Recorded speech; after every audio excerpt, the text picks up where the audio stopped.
very important updates. Yes, someone was asking me about what we call security guard jobs in Qatar. Yes, I'll just give my overview. I'll give you my overview regarding to what we call the security guard job, and what definitely you need to understand, or what definitely you need to know that it will entice you. Yes, first of all, something that I need to let you know regarding to what we call security guard jobs is that the security sector, or the growing sector in Qatar or most of the Gulf countries, is growing at a pace that requires more security guards, much as there are also what you call CCTV and other requirements or protective or what you call security measures that are being. But the security guards are highly required, being that we have a lot of growing sector, we have events that definitely, so they're definitely, and a lot of projects, so definitely they require security guard jobs in any or other. However, there was something that you didn't understand. What is what you call the job requirements, or definitely what you should understand. What are some of the requirements of that job? When you look at what you call the basic education, you should have what you call a basic education. At least you should know how to read,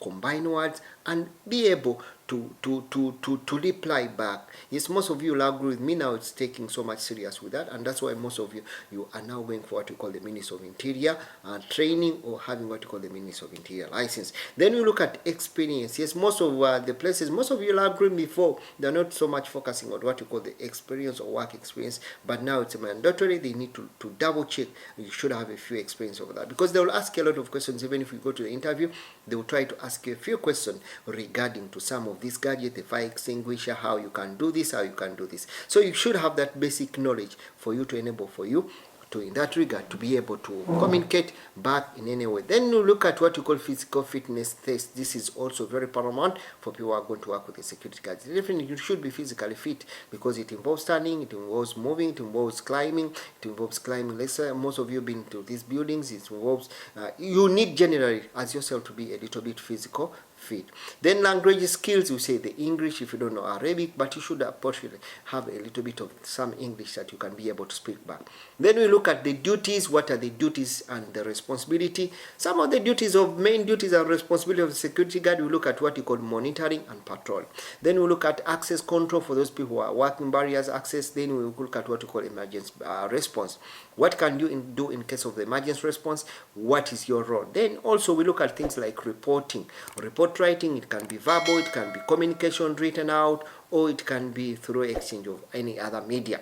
Then we look at salary and benefits. Sincerely speaking, when you talk about salary of security guard, you will agree with me, we can take comparatively an average figure that is ranging from 1,300 to 3,500. And this is definitely going to depend on what we call, it's going to depend on the company where you are working, what is your role. There are those people that have been so much lucky that you've got to there, they have a role that has been added every day. They're adding a role to a new, and the beginning adding, topping up. So you find yourself in that kind of situation, you have a higher salary compared to others. Then we look at some other role like supervisors on the role. You may have yourself like around 3,500 or 4,000 in a way, depending on what you call the job requirement and depending on what you call your visa. Then you look at working hours. Definitely when you look at working hours, most of you will agree the working hours will take shifts, which can be morning shift or day shift, or even it can take what you call a night shift or weekend shift, depending on where you are working and which kind of project. And this shift may take what you call 8 or even what you call 12 hours.